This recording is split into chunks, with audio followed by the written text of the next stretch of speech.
Welcome to Emotional Algebra with Dr. E.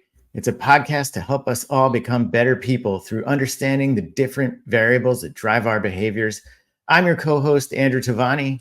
And I'm Dr. E. Dr. E, back for another episode here. In our last episode, we talked all about social media, Instagram culture. We touched on the negatives of social media, also the positives of social media. There's so much to cover there, and we covered a lot. So today we're sort of taking the next step in that and discussing personal branding, which right. I know you have been talking about it for a long time, but I think it sort of has become amplified in the social media age.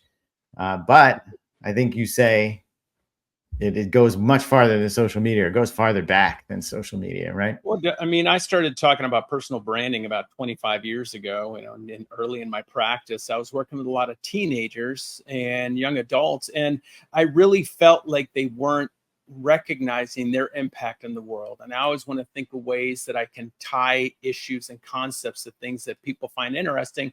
So I started talking about it then, and especially now, it is interesting that social media has become so prevalent in that discussion is even more key, but it still, to me, still aligns with our everyday lives and our personal lives.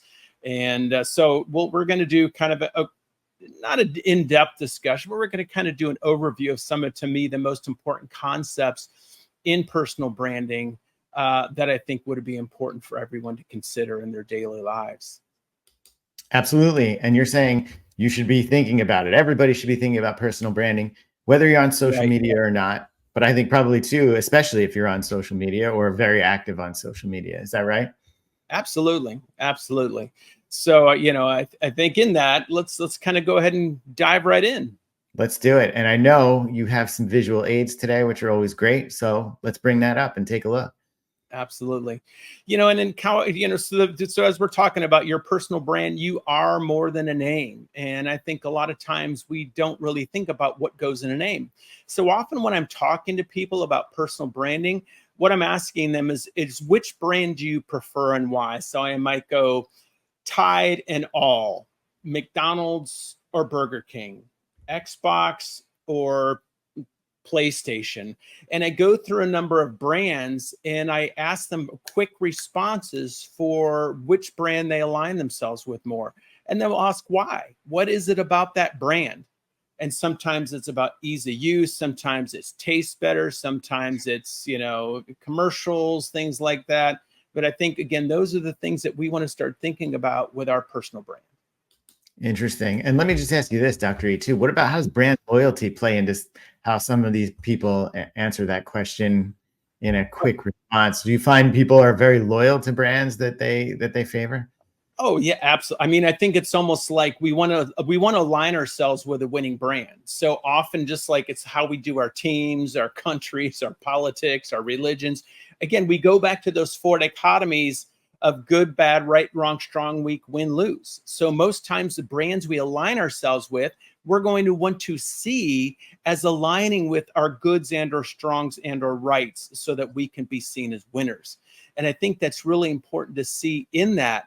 And in brand loyalty, what we want to look at and realize is how are those people selling their brand? How are they presenting their brand? And those are the pieces that, that I really want people to think about. So in that, what we're really looking at is that idea of brand association. So what are the thoughts, feelings, and attitudes people associate with your name?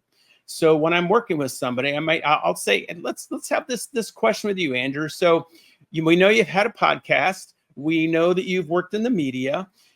What are the words, images, thoughts, beliefs you want people to align with Andrew Tavani? Good question, Dr. E. I think you didn't know we were going to do this, did you? No, I didn't. I know you love to put me on the spot, Dr. E, and I actually have to tell you, I like being on the spot. Let me think for a quick second on my feet here. I think given what you talked about my career there, I think, having some integrity, certainly working in journalism, you want to be trustworthy and in search of the truth. So that's a big part of my personal brand. I think in other aspects, just doing things that are interesting and meaningful to people. So I guess, having meaning, if that's a way to do it. And then just, I guess as far as my other podcast goes that I do, doing things that giving people a chance to have a voice. Some of whom, may not always have that chance, or maybe are not big enough to get that chance yet with other bigger podcasts. And also just bringing interesting voices to people who I know and who follow me and so forth, and just almost celebrating them in a way, How's Excellent. that? So it sounds like there's compassion, integrity, like you said, empowerment, and good word. and exposure of people to exposure to unique aspects or views in life, as well as some other concepts you kind of mentioned in there. Yes, I'd say that's a great little summary, Dr. E. Thank you. So I think in that, this is something I ask people to do. We talk about it in the, in the session, but then I'll send people home and say, I want you to refine those words. I want you to think about those words, because then these are the words that I want you to consider in how you are, presenting those issues to people in that. So again, this is part of your brand identity. So not just, again, are the words we want to associate, but then what becomes our identity? So in that, what do we do to be consistent with our identity? As you know, before we started the podcast, you and I spoke, I interviewed you. I wanted to see how you'd approach this. We then did a mock interview to see. There were certain things that I wanted to, wanted to identify with. So not only do I have my personal brand, but I weave my personal brand into about everything I do. And while I'd love for it to come across as professional, those are some of my words. So, we've reshot several of these episodes from scratch. When we looked at it, talked about it, went to edit and said, no, this isn't it. Whether it was a qualitative issue of the video output, sometimes it was an auditory issue on another output. Sometimes it was just the flow of information. It was the way that I felt that I presented myself and looked early on. For viewers, we shot the first episode 3 times. Because again, it was making sure that it lived up to that first impression, and then subsequent exposures live up to that too, and are continuing to express that brand identity. So as we get into that, talked about Instagram culture last week, I think a lot of kids, teens, young adults aren't really thinking about identity and association. I think that they just want to be seen. And that is, to me, they feel like, well, I'll clean that up later, or I'll fix that later. And as we know, once it's on the internet, you can't take it off. That's right. The internet never forgets, Dr. E. No, and I have a quick story to tell about that. Yeah, go ahead. Years ago, I used to do a fraternity leadership week. And one year we had an attorney on there, and he told a story about a law student who was interviewing, and this was back in 2006, somewhere around there. He told a story about a applicant who was wanting to work for their law office, and they do a deep dive. Even back then, they did a deep dive in the internet and found that this buddy was hanging out with some friends and had been drinking and stuck a bottle rocket somewhere and lit it off. And when he came in for the interview, and they said, can you tell us something about that bottle rocket incident? And that was it. He wasn't even, I think the issue was they kind of wanted to see how this person would respond, but he already didn't have the job even before that. So again, you want to have a future, you want to have future think. You don't want to only be in the present. you want to look at past, and you want to look at ways that you can even resolve those brand inconsistencies that you're trying to develop now. I know that, like I said, I've had a lot of experiences on major networks, CNN, things like that. There were mistakes that I made that I went back, and I would often crucify myself after those interviews, or things I said, or that I wish I could undo. Not that they were horrible, but they were more reactive to situations and getting asked a question and not having it thought through. So that early on taught me to do my research before I did this presentation. Even with these PowerPoints, I did this PowerPoint. I didn't have to, but I wanted to make sure that I had my talking points, kept those talking points, and that they aligned with the message that I want to continue to deliver. So Right. being thoughtful, not just for past and present, but future, is really important in your brand identity. Yep. And you have appeared on many news shows and on various networks and so forth. And I guess doing that it always comes with a risk, right? Because it is unscripted, right? You're being asked questions, kind of like we're doing here to some degree. You're being asked questions, and you're sort of put on the spot, and you've got to come up with an answer. And you may have some preconceived notions that you want to, and ideas that you want to communicate, but depending on how that question is phrased to you and so forth, can make you answer a certain way that maybe you didn't necessarily prepare for or whatever, right? But how do you really kind of mitigate that risk? I think that's what you're talking about, right? Well, it goes to my phrases in my head. What are my brand phrases? So one of my phrases in the media is bring calm to the chaos and reasoning to the irrational. A lot of people wouldn't see reasoning or reasons why you could have these mass shootings, these events on planes, or political issues. I remember being called into the 2008 elections, and why that was really, when you think about it, when the elections really started to get that much more ramped up. And then again, I talked about those concepts quickly about good, bad, right, wrong, strong, weak, win, lose, and how politics is like a war. And when you fight a war to win. How do you win other than by looking strong? And if you're strongest, then you define the good and the right of culture. So in that, where people are trying to understand, why is this getting so out of hand? I looked at the way about, how can I bring some quick understanding? What are the talking points that I can use to bring that to that? And even when asked questions, there's one show that I used to be on a bit, and they kept calling me to be on because I would challenge the hosts. I won't mention the show, but after one event where I got cut off pretty much almost in the middle of a response because it wasn't consistent with that other person's brand and the way they run their show, I refused to go on the show after that, because it was something that if you asking me on the show, you're asking me on for my expertise, for my delivery, and for what I'm going to bring to your viewers.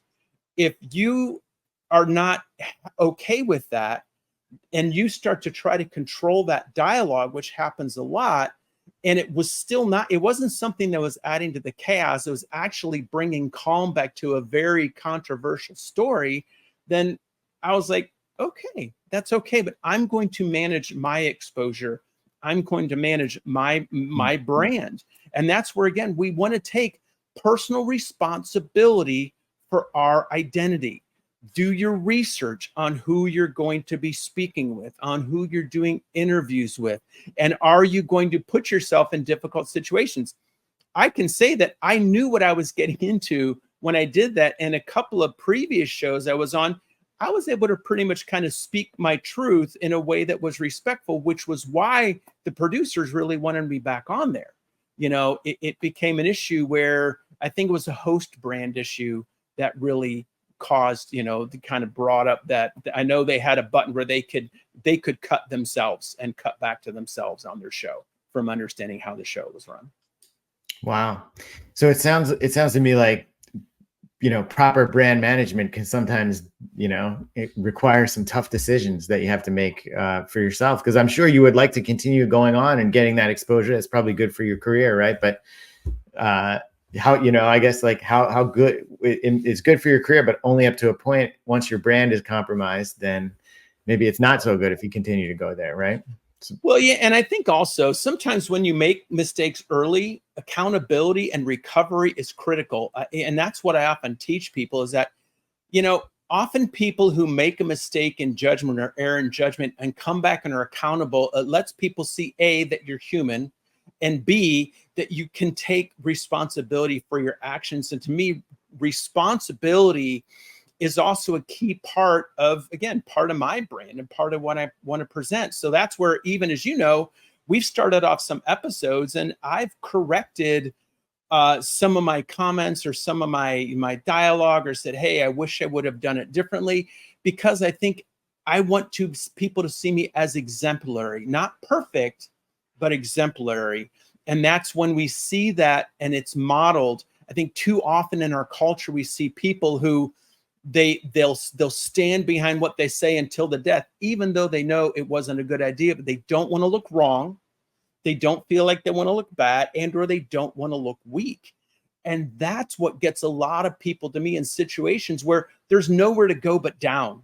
I'd rather always have the ability to either go laterally, or if I slip a little, to then I can rise back and rise further. Right. So don't fall too far.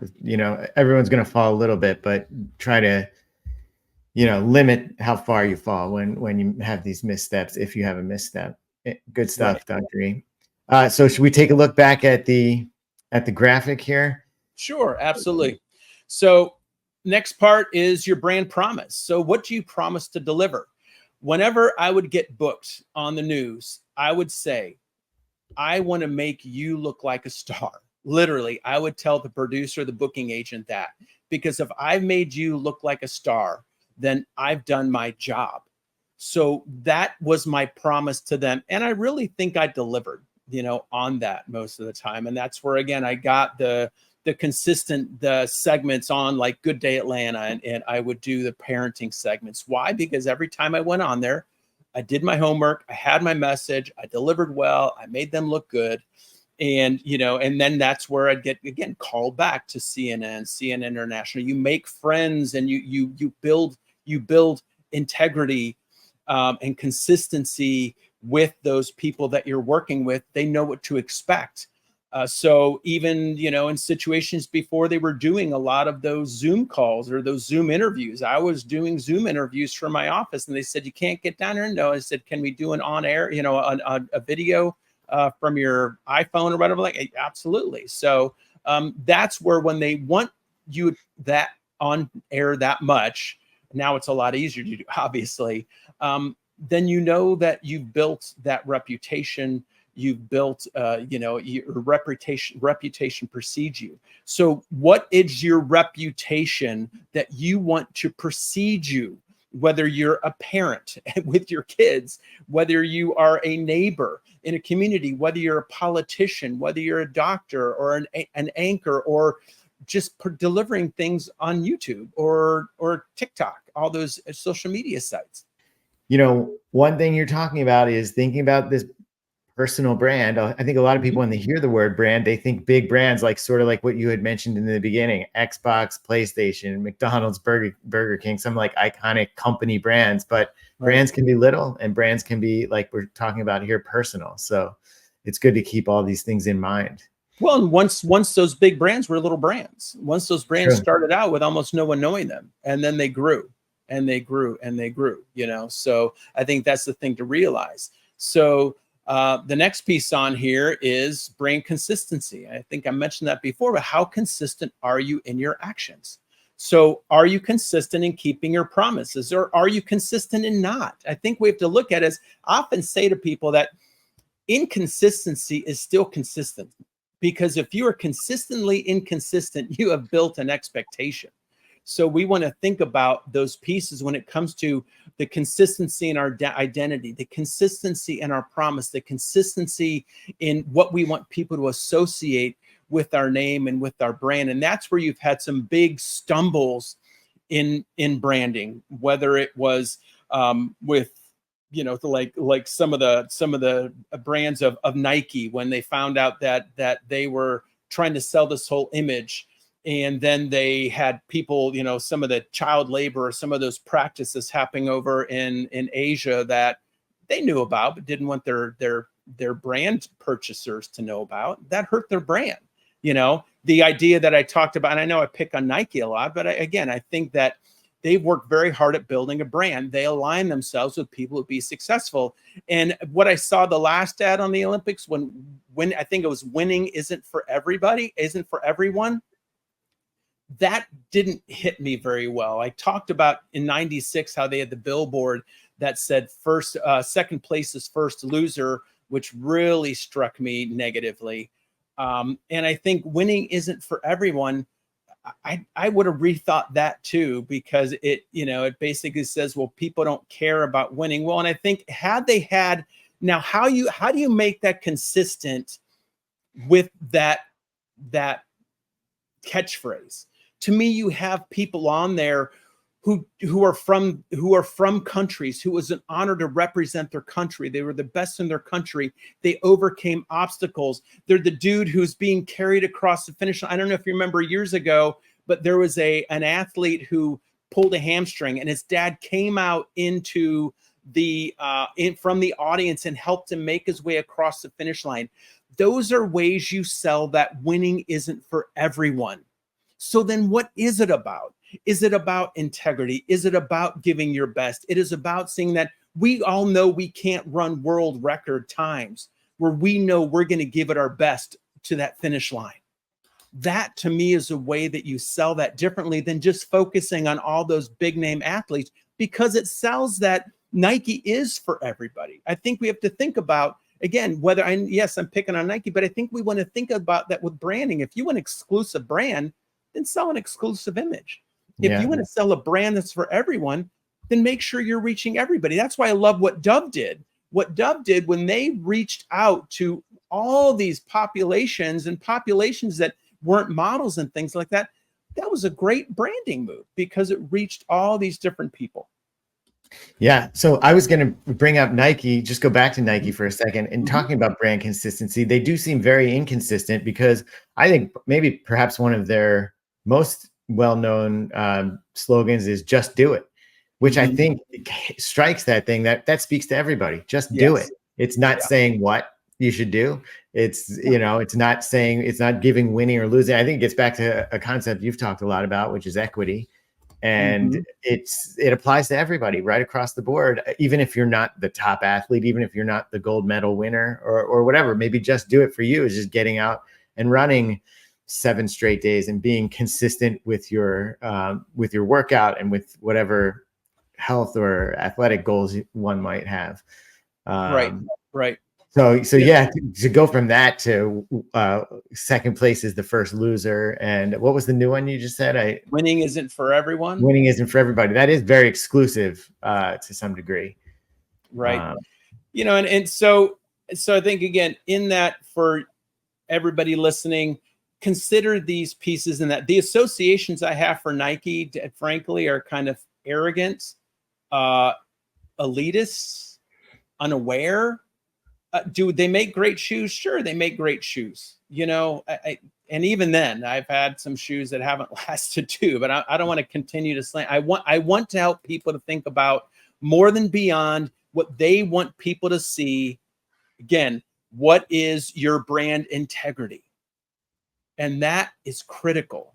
Integrity to me is so important to a brand, to an individual, to a culture, to a country, because it says everything about, do you stand in alignment? In other words, do you deliver on your brand promise, and are you consistent with your identity?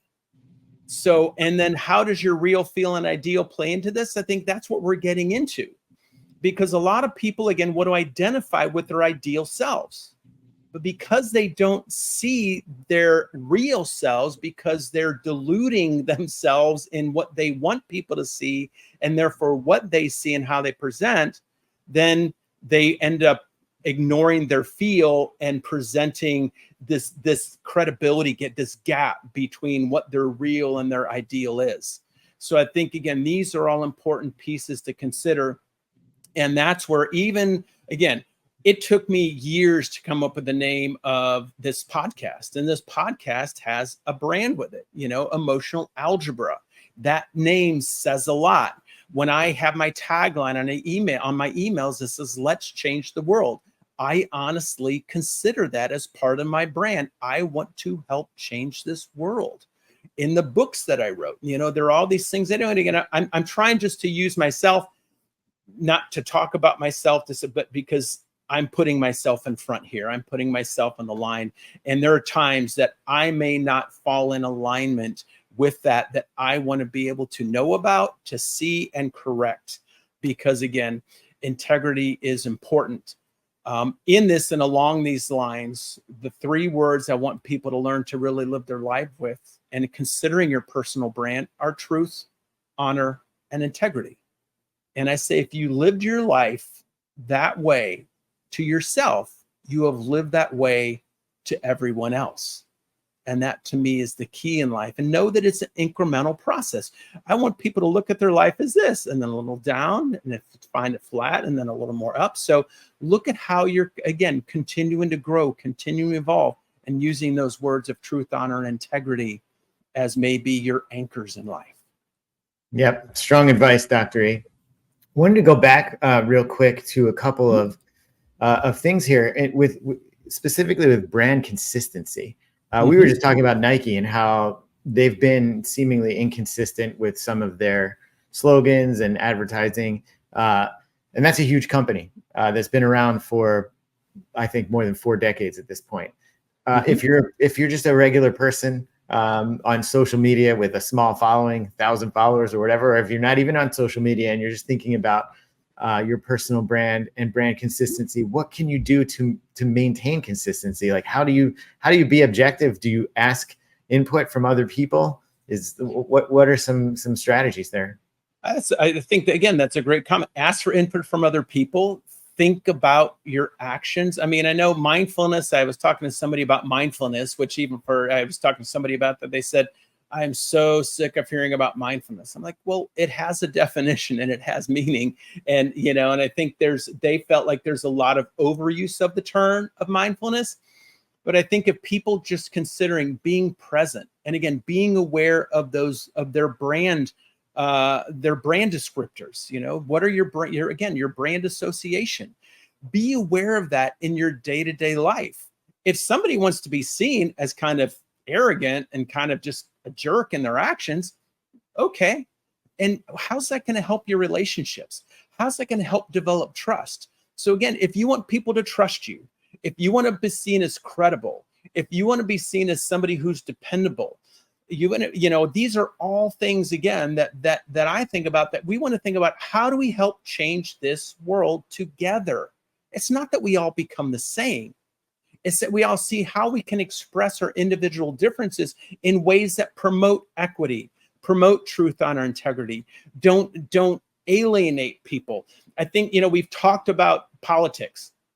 I talked about, to me, words that I associate with Democratic Party versus Republican Party and how they express.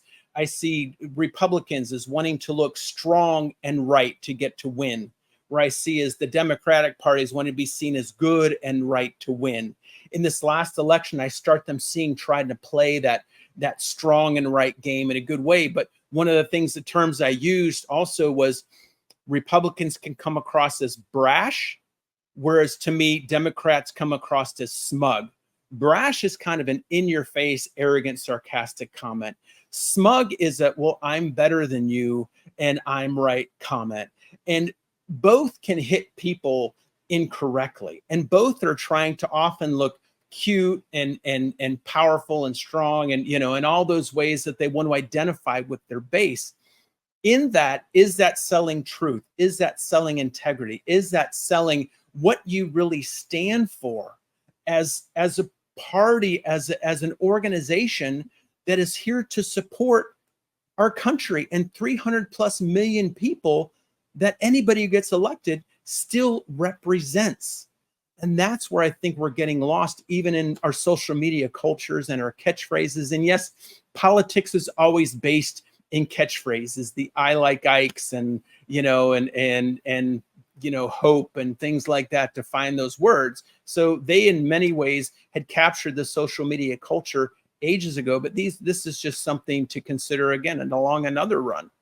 Yeah. Now it's interesting that you mentioned catchphrases. You had brought that up earlier for yourself, that you have a couple of catchphrases that you use to sort of keep yourself grounded, to not let you stray too far away from your personal brand. I mean, is that some advice you give somebody? People should sort of develop just little catchphrases, even if they're not on TV, appearing in you know, on news shows like you do and so forth, just to keep them sort of close to home, so to speak, in terms of their personal brand. Absolutely. Again, those are those brand identity pieces that you think about, and I think catchphrases are much easier to consider than just, you know, the whole sentence of a, you know, even like a mission statement. Yeah, that's why companies and organizations and groups develop mission statements. I know in every business I've developed, we've looked at the mission statement and what's the brand. And before I've gotten involved in some businesses, I had to look at seeing if the people running the business at the time were interesting in kind of modifying their brand identity, so that we could help with those brand associations, and then making sure we're following through on those promises. So all those pieces are, again, coming into line in making sure that there's brand integrity. And then how did those businesses fit in with my own personal integrity? Now, one thing I want to do here, Dr. E, is put back your graphic here, since it's fully filled in now. I think it's great. Anyone who's watching this should probably just take a screenshot, because it really is a great sort of cheat sheet, right, for sort of the basics of personal branding. I don't think you and I are saying that this is everything No, not at to all. it, but it's a great place to start, and it's a great place, I think, a great thing to keep handy, just for people who maybe haven't been thinking about this at all, or maybe need to think about it more than they have been. So I put it back up there. If you're listening only, you might want to check in and watch too, and see the graphic, which is your visual aids are always helpful. Well, and that's, again, part of what I want to provide: good information in a way that's easy for people to grasp and understand. That's all part of the brand. Yeah, and I think that graphic certainly helps there. Now, one other thing that I have on my mind that maybe some other people who are listening or watching might have on their mind too, is talking a lot about social media. And, you know, my question, I guess, for you is, you know, there's a lot of young people on social media these days, a lot of parents maybe listening or watching this and wondering, how old is an appropriate age to allow their children onto social media? What's a healthy, appropriate age? I think, you know, some of the platforms, Facebook, YouTube, may mandate that you have to be at least 13 years old. Is 13 years old too young? What do you think about that? I think there's idiosyncrasies to each person. We have to look at their own individual development. We want to look at their history. We want to look at how do they approach. You know, one of the things that we're looking at here is, and I talked about before, I think, is the idea of reactivity versus being responsive. And I think a lot of kids, when they're still maturing, are often having difficulties with impulse control, and the things that also that they're exposed to can affect them. So we want to think about when kids are exposed at young age, we often see the consequences of, like, child actors who are put in situations they just weren't ready for and put into the adult world when they're too young, and the consequences of that. We see, I've seen a lot of the effects of the emotional consequences that even former YouTube people or people who are influencers, whether the children, young adults, or adults, the effect that exposure had on them.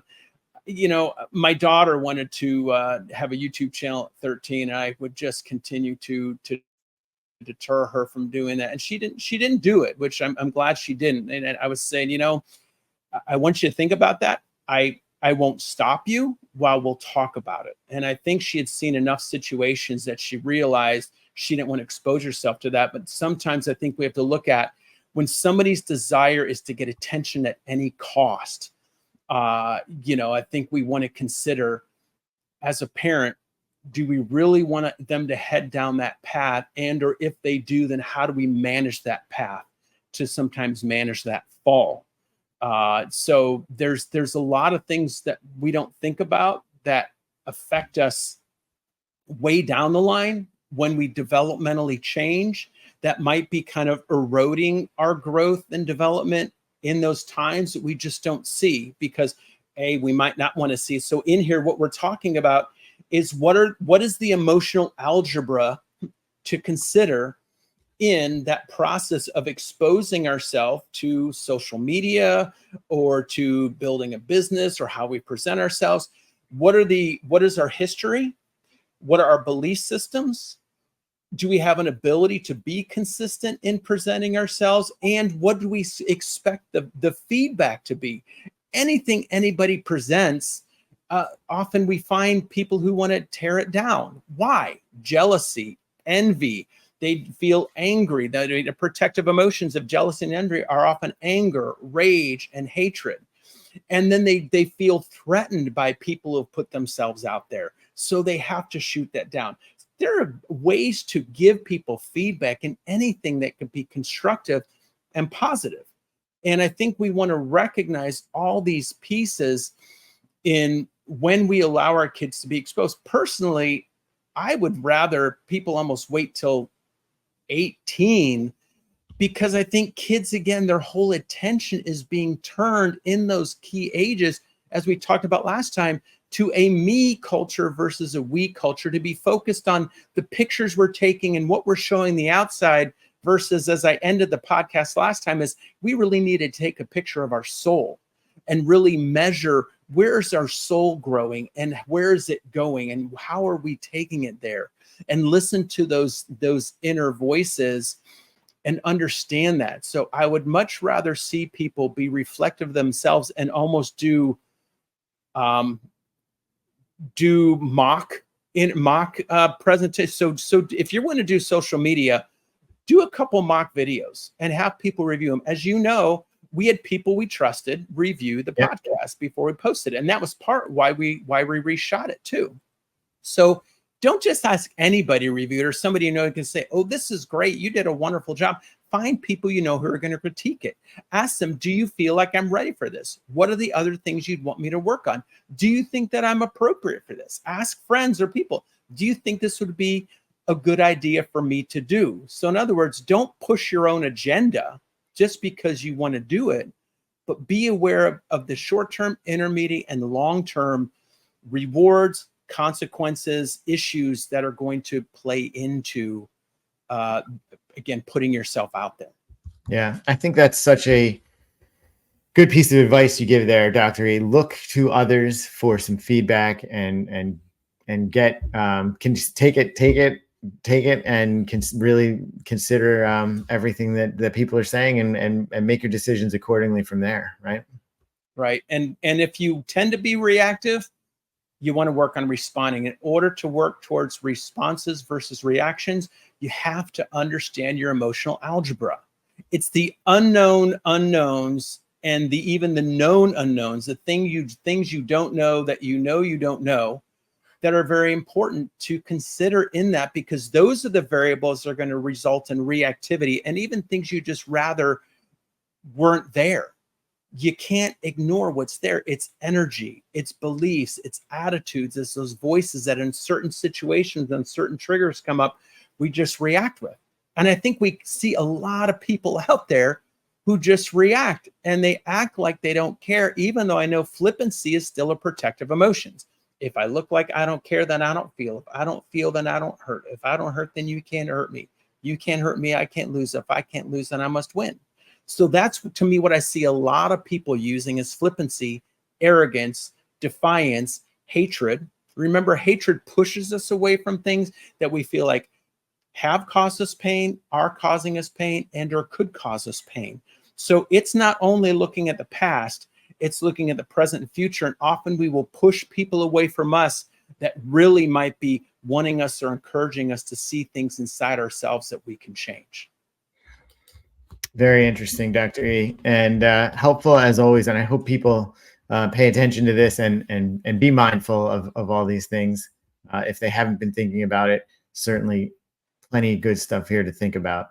I'm going to put the graphic up one more time just to give people and I'll read it. So just for people who are listening, your personal brand, you are more than name, is this slide. The titles are brand association, which is the thoughts, feelings, and attitudes people associate with your name. Your brand identity, how do you want the world to see you? And I see I have the twice.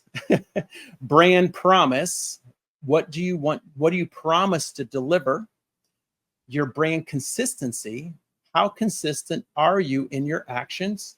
And your brand integrity is, do you deliver on what you promise? And are you consistent with your identity? And with that, how does your real, feel, and ideal play into this?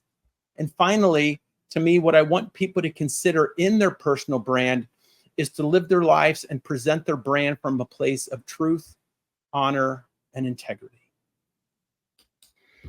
Very good. Well, Dr. A, I think we covered some good ground here today. Certainly, you could probably do a whole nother episode, maybe even two on this. It's such an I think it'll come up, and I think it's going to come up in some of our future episodes, and we'll keep touching back, just like a lot of these other pieces. Especially as I hope we can bring some guests on here too. Yeah, I bet it will. It's just such a fascinating thing to think about, and like we've said here, something that everyone should think about, no matter what your audience or what you're following on social media is like, or even if you're not on social media. And I think you've been way ahead of that too, thinking about it for a long time. So yeah, I try to be proactive also versus reactive in life. So absolutely. But until next time, viewers and listeners.